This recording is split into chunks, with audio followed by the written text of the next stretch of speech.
Hello Internet, this is Toiletmonger, and I am back for a Smash 4 roster discussion, or at least that's what it was previously called.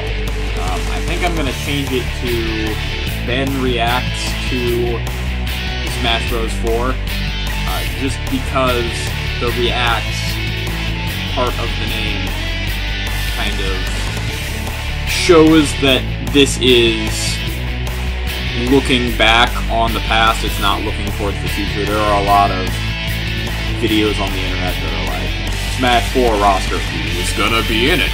What's gonna happen? Blah, blah, blah. But no, this is just simply me reacting to what is confirmed to be in the game. And there might be some speculation here and there, but the majority of these videos are gonna come out after the full roster is revealed anyway, so this is an exception, because I was at church camp for a week, and when I got back, I saw all of the crazy stuff that Sakurai posted to Miiverse this week, and I was like, okay, I got a lot of feelings about this. I'm gonna have to say a few words. And so, when I do the general character, like, franchise-based discussion things, I'll probably put this as a video response if that's still a thing. Or, okay, yeah, video responses aren't a thing. Put it as an annotation in my Fire Emblem roster discussion because, well, I'm dealing with two characters from Fire Emblem here.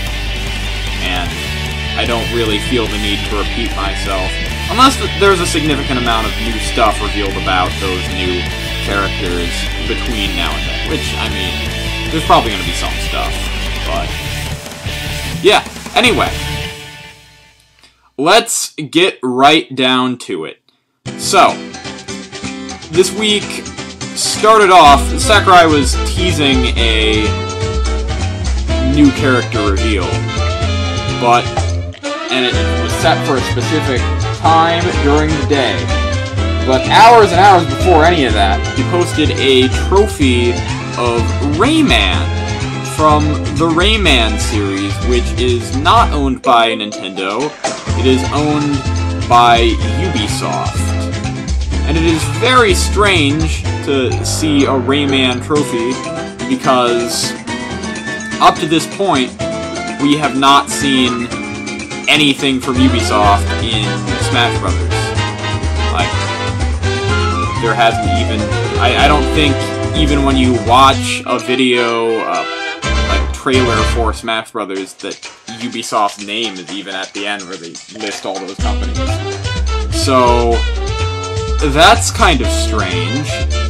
There was kind of a similar case earlier with Wonder Red from the Wonderful 101, shown off as a trophy. And that game was developed by Platinum Games, but the thing with Platinum Games and Nintendo and the Wonderful 101 is that Platinum Games is working really close to Nintendo with the Wii U, and the Wonderful 101 was developed exclusively for the Wii U, so it's still kind of a Nintendo property. I think that Nintendo had a decent part in developing the game in general, so it's not quite third-party. I still kinda think that maybe there's a Platinum Games character in the next Smash Brothers. Some people will say Bayonetta. I mean, it would kinda make sense considering that she is going to have an exclusive game for the Wii U, but also she's a sexualized character. But also, we had Snake and Brawl, and, I mean, he's not sexualized, but he's a lot more adult than any of the other characters. So we'll see what happens with that. But back to the Rayman trophy, though. Okay, I guess there's just something I want to say about both Wonder Red and Rayman, is a lot of people have been saying, well, they're both deconfirmed as characters now. That's not necessarily true, because I know in the past, when a trophy is shown, it's usually not a trophy for a new character, but you need to remember that the characters in Smash Brothers, if you beat Classic Mode with them, or Adventure Mode, or whatever mode with them, you unlock the trophy for that character. And the fact that Rayman has a new character model seems a little strange to me. But I think the fan base is probably right. I'm pretty sure that this deconfirms Rayman and Wonder Red as characters. But it seems very strange to me that they'd include third-party trophies and then nothing else from that third party.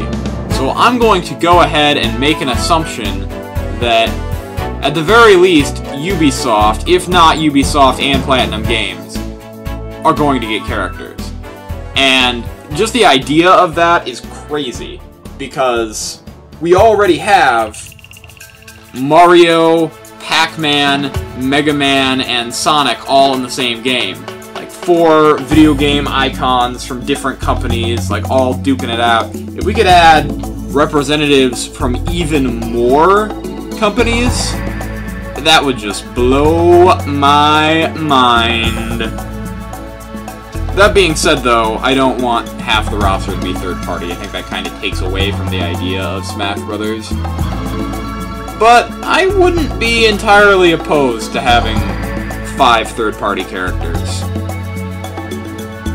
And this is where it gets especially exciting for me, because there is a character owned by Ubisoft that people who have watched my top 10 third-party characters for Smash Brothers video will know very well that I really, really want to play as. And the creator of the game even said himself, "Hey, I want this dude in the next Smash Brothers." Travis Touchdown from No More Heroes. If the Rayman trophy is a hint at that, you know, you can throw whoever you want in Smash Brothers. You can throw Shadow the Hedgehog, and Big the Cat, and Pink Gold Peach, and Guanum from Zelda Wand of Gamelon in as playable characters, and I won't care. If I get Travis Touchdown, I'm gonna be a happy man. But okay.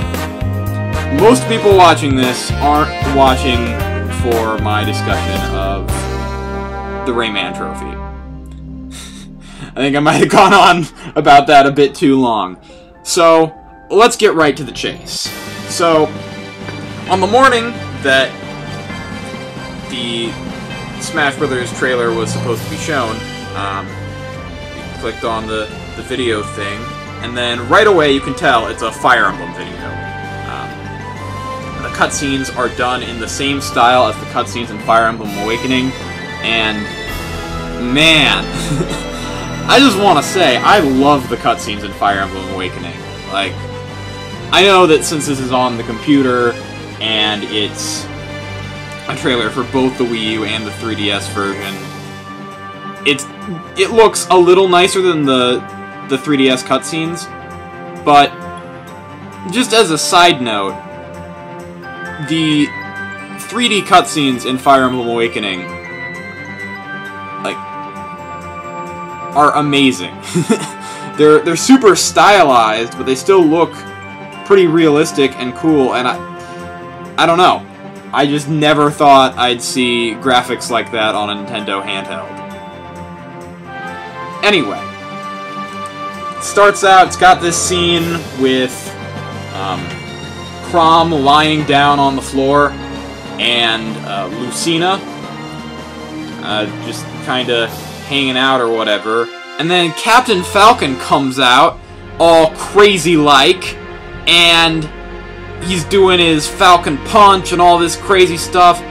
And man, seeing Captain Falcon in a Fire Emblem Awakening style cutscene, he just looks gorgeous, and his character model in the new Smash Brothers looks absolutely fantastic as well.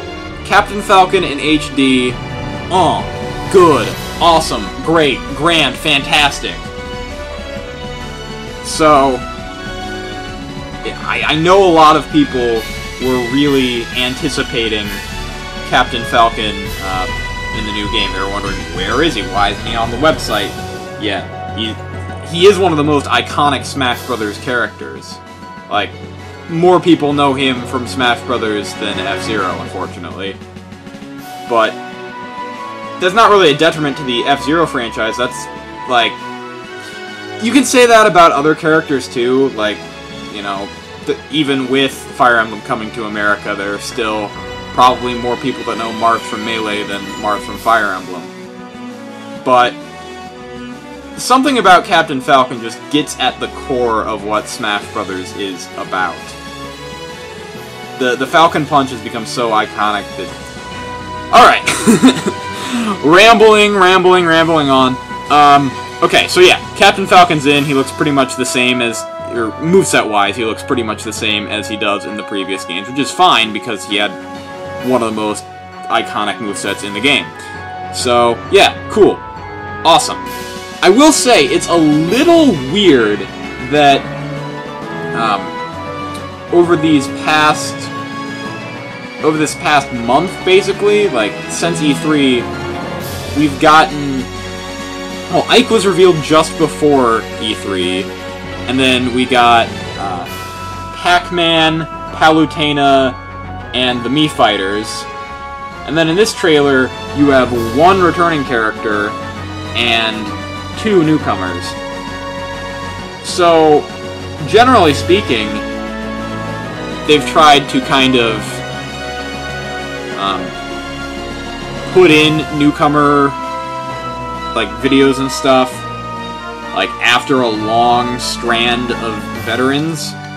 But now we're getting 2 veterans amongst 5 newcomers. So, I don't know. I'm not complaining, it's just a strange thing that's happened. Alright. So, blah blah blah, Lucina, I'll get back to her later. Robin. I am super glad Robin's in. I know a lot of people really wanted Chrom in Smash Brothers.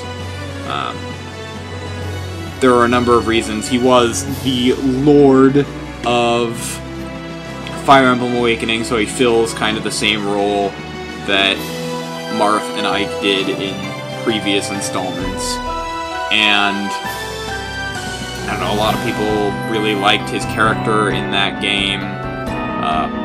Matthew Mercer, I hope I'm getting that name right, was the voice actor for Chrom, and he also did a popular web series about Smash Brothers called There Will Be Brawl, so some people were like, hey, so if he's in the game, then he'll get his wish come true, or something.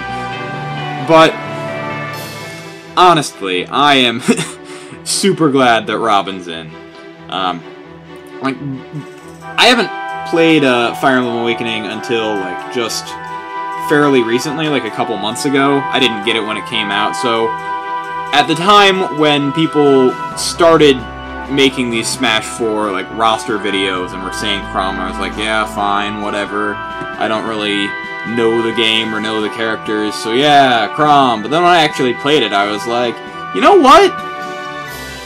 Robin, or your player avatar, because he's basically as central to the game as Chrom is, and his moveset is so much different than any Fire Emblem character we've seen before. And they incorporated that in Smash Brothers, and I'm really glad about it. He's not just a standard sword fighter. He has a sword, but he also has a variety of magic tomes, and that's really cool. And he doesn't really look like other magic users either.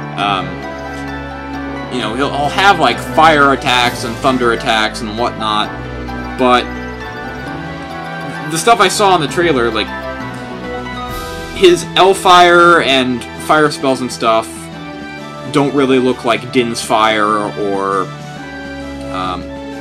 Mario's Fireball or anything.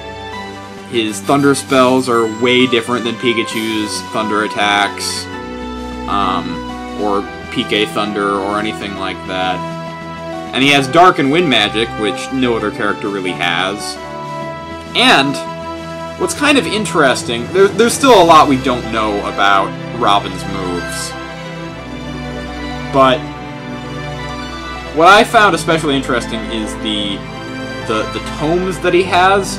He actually throws them out the same way that you have to do in Fire Emblem. If you use a spell too many times, it'll eventually break.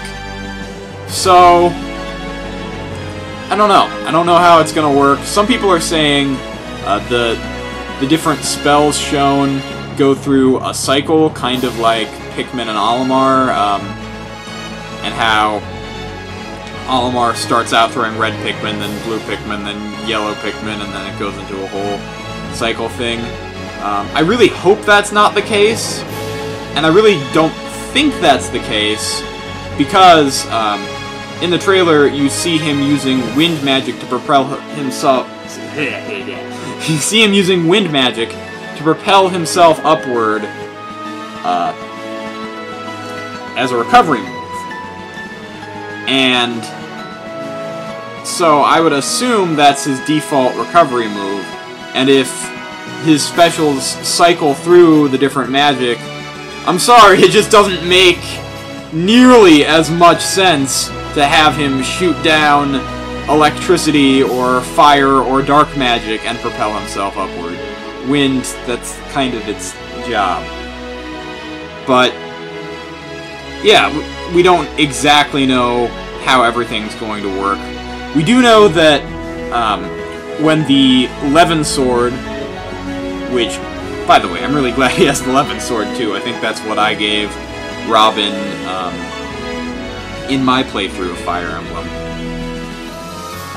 But when the Levin Sword gets broken, it'll turn into a bronze sword for a short time before restoring back to its full form. So, that's kind of neat. Some people have been talking about, this has been an idea for both the Villager and Robin,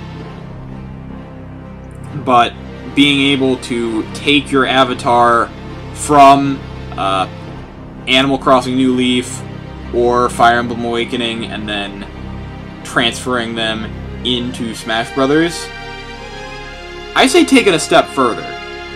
With the addition of the amiibo figures, I could see them doing something really cool with Robin. Basically, you can take your character from Fire Emblem Awakening, transfer it to the 3DS or Wii U version of Smash Brothers, and then, if there's a new Fire Emblem that comes out for either of those systems, you can transfer that avatar again to one of those new games. And if they do past characters, like they did in Fire Emblem Awakening, where you can get Marth, Ike, and Roy on your team, I'd say do that for all of the Fire Emblem characters in the games, and allow for you to be able to play as Ike in the newest Fire Emblem, regardless of when it takes place in the storyline. They could handle it the same way they did in Awakening, where he doesn't really have dialogue or anything, and doesn't serve an important role to the story, but it would be cool regardless. So yeah, I'm pretty glad that Robin got in instead of Chrom. I know a lot of people really liked him, but I don't know. I didn't see him being a clone per se, but I saw him playing pretty similarly to Marth or Ike. And it is cool how they, the final smash for Robin, by the way, is pretty great. How they show the critical hit thing for Chrom, and then they do a team attack together. Like, that really builds on the concept of Awakening's like relationship system. So good on them for that. But yeah, I just think variety-wise, you have Marth, who is a traditional sword fighter, like speedster sort of character. You have Ike, who is a big powerhouse with a couple little elemental things like his eruption and stuff. And then you have Robin, who uses all sorts of different tomes and can use a sword as well, but that's like not his main thing. So those three characters, I think, perfectly represent the Fire Emblem series in Smash Brothers. And then we have Lucina. Alright. I'm not gonna bag on Lucina as a character in Fire Emblem Awakening. I didn't really use her at all, but I thought that she was cool enough. And again, it was sort of the same thing with Chrom early on. People wanted her in Smash Brothers, and I was like, whatever. I don't know much about Fire Emblem Awakening, so sure, Lucina, yeah! There were some people that said she'd replace Marth, and I was like, no, that's not gonna happen. But yeah, if she gets in as her own character, that's fine, I guess. But I don't know. I saw a video a while back. It was just kind of a vlog about all the female characters in the new Smash Brothers, and if they're being included for the right reasons, like if they're being included,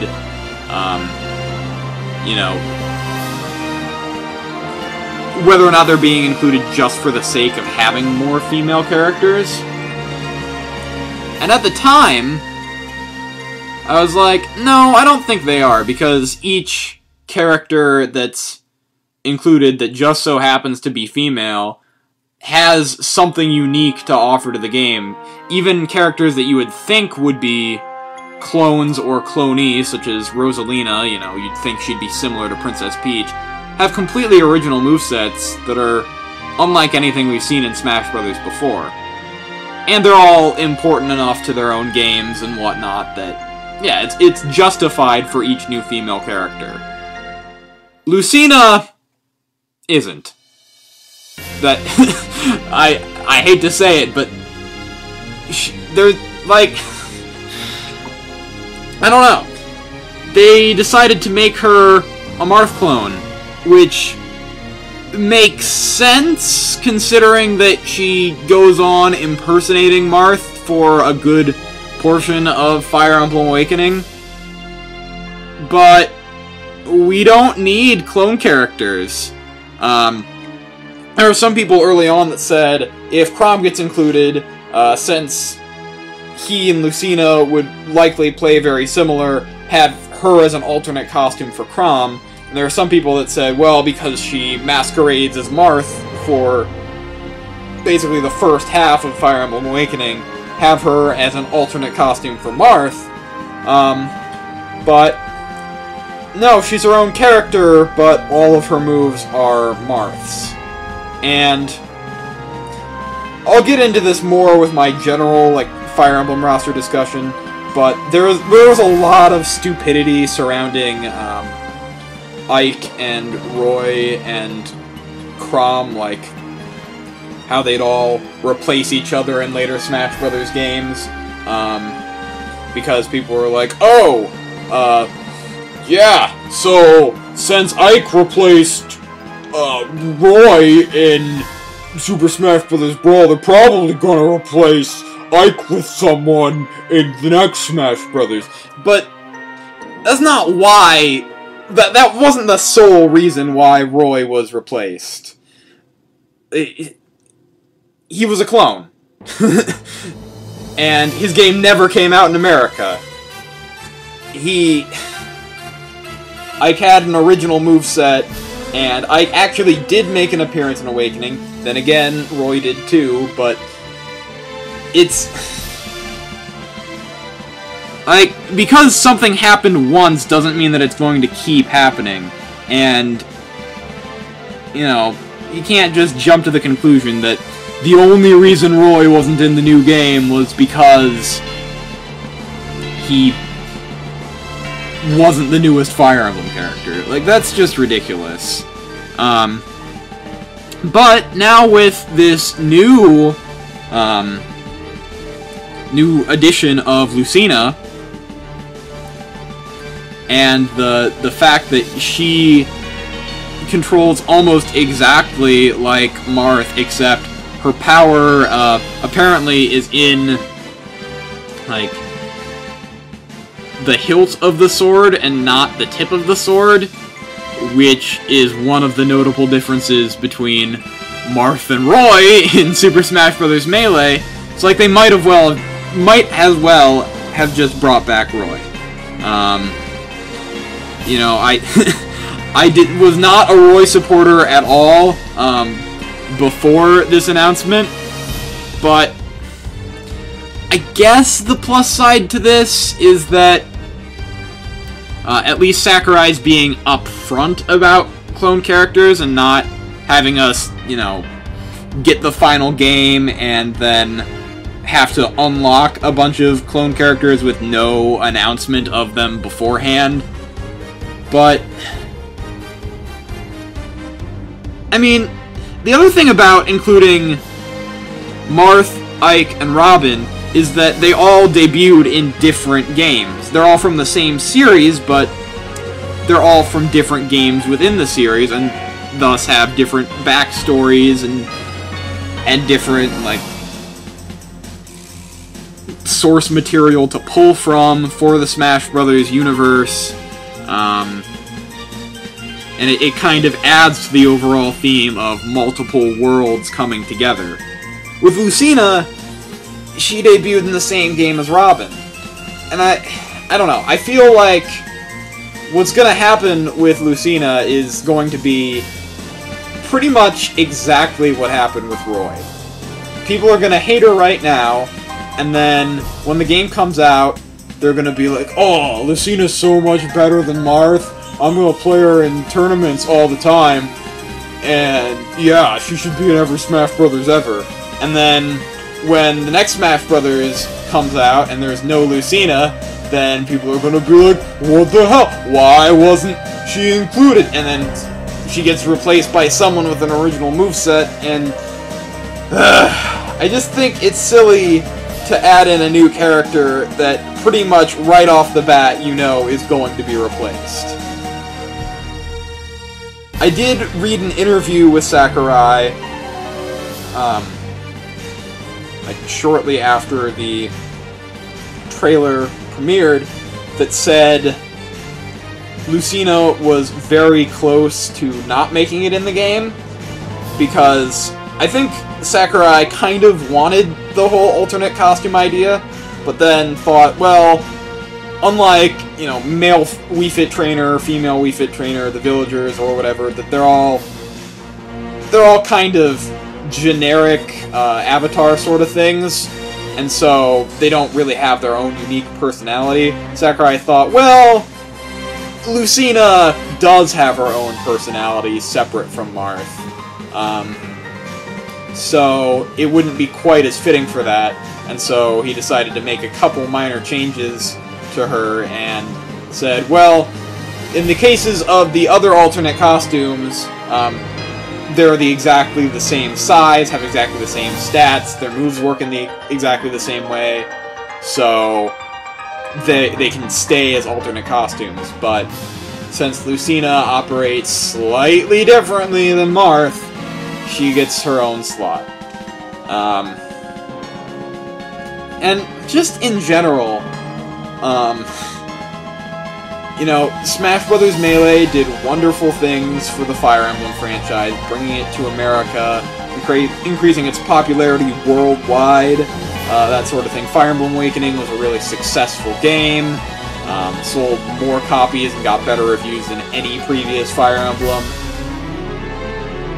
Fire Emblem series is doing well, but I'm still kind of dumbfounded that it gets... So far, it has 4 revealed characters, and other franchises that a lot of people know and love and appreciate and whatnot only have 2 or 3 or however many. Like, I don't know. It seems kind of silly that Kirby has only... Well, so far we only know of 2 characters, but there are probably... Meta Knight's probably coming back. That Kirby, which is way more successful than Fire Emblem Worldwide, will only have 3 characters and Fire Emblem have 4. And same goes with Donkey Kong. So far, we only have Donkey Kong and Diddy Kong, and while I'm guessing that Dixie Kong is going to be included, I have no real evidence to support that. And a lot of people want King K. Rool. So you have 4 characters that would probably play significantly different than each other for that franchise. They could be in, but chances are they're not all going to get in. And a less popular franchise with, right now, less diverse characters is getting 4 character slots. It's just silly to me.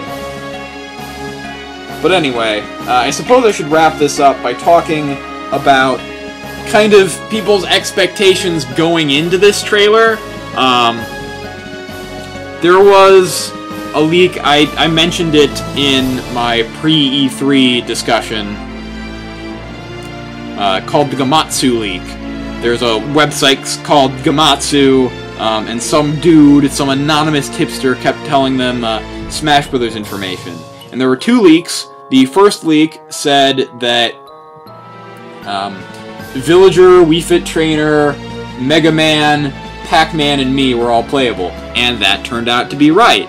And then the second leak said that, let's see, Palutena, Pokemon from Pokemon X and Y, the Chorus Kids from Rhythm Heaven,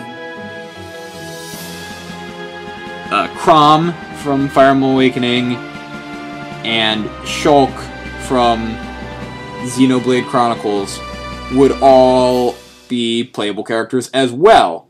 And after E3, when a lot of those characters were revealed,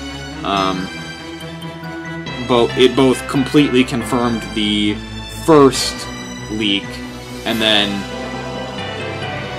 we already had Greninja, and then it was further supported by Palutena's inclusion.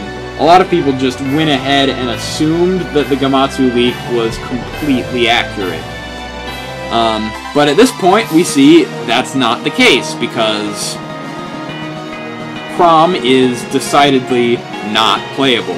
Sakurai went out of his way to say, hey, Chrom's not in this new game, guys. Sorry. So, that seemingly debunks the leak.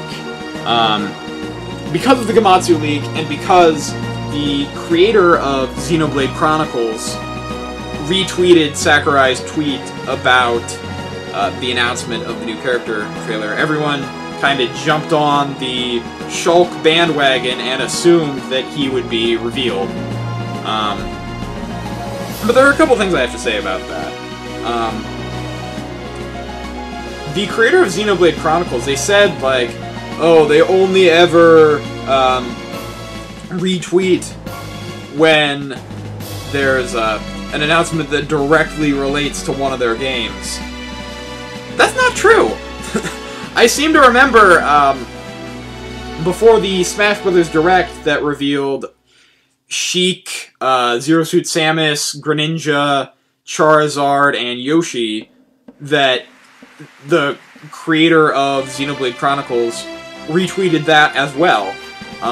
So I think it's fair to say that Shulk probably will be in the game, but it seems like kind of a foregone conclusion. Now, As for the rest of the Gamatsu League, really, since Chrom is out, and everyone else is confirmed, all that leaves is Shulk and the Chorus Men from Rhythm Heaven. So, I wouldn't mind seeing either of those characters in the game. I think they both have very unique play styles, and they both represent new franchises for the Smash Bros. Series, which is always something I support. If you go back and watch either of my top 10 lists for Smash 4, you'll see the majority of the characters are from new franchises that haven't been in Smash Bros. Yet. So, I think what happened was... Some people say it was lucky guesses, and that was kind of what I was saying in my pre-E3 video. The majority of the characters in the Gamatsu League were characters that pretty much everyone was predicting to be in the game, the one exception being the chorus kids from Rhythm Heaven. So it might have just been dumb luck all throughout. I guess early on, knowing that the Wii Fit trainer was going to be in the game was kind of like, oh, that proves it, because how would anyone predict that? But it could be that he knew about, like, the first leak was completely accurate, but he was just kind of BSing for the second leak. Or it could be, and there are a couple things within the Gamatsu leak that point to this, that this was all information that the leaker saw very early in development, and at that point, maybe Sakurai thought that Chrom should be in the game instead of Robin or Lucina, because he said in the interview that I brought up previously that he did consider putting Chrom in the game. This would also explain why it says a Pokemon from Pokemon X and Y instead of Greninja, because at that point Sakurai would have known that he wanted a Pokemon from the newest game in Smash Brothers, but since the game wasn't out yet, he didn't know who. So, that's just a theory, a game theory, but I don't know, we'll see what comes of that, because, like I said, it'd be cool to have those two other characters in Smash Brothers. But, just to kind of wrap things up, I am glad that the roster is turning out not to be just the Gamatsu League plus Rosalina. Because up until this point, all of the new characters announced, except for Rosalina, were part of the Gamatsu League. And Rosalina kind of slipped through the crack because I think she was announced after the first leak, but before the second leak. So that might have been the whole reason why she wasn't on either list. But, I don't know. I'm glad to... Because, like, all of the new characters announced so far, except for Lucina, have widely different playstyles than anything we've seen before, and most of them represent new franchises, and the ones that do represent old franchises do it in their own way. We got a lot of representatives from newer games. Like, it's a really strong cast of newcomers, but at the same time, the original Smash Bros. Had 12 newcomers, and the sequel, Melee, had 14, and Brawl had 19. Now, I'm not saying that we need to have 19 in the new Smash Brothers, necessarily. But what I am saying is that if it was just the Gamatsu League plus Rosalina, it would be the same amount of newcomers that were in the original Smash Brothers, which is kind of a bare minimum. And so I'm glad to see, hey, there's going to be more than 12 newcomers. And, yeah. Despite one of them being a clone, I'm happy about that. So, yeah. Leave a comment, throw around some likes and favorites if you want, and stay classy, Internet. Bye.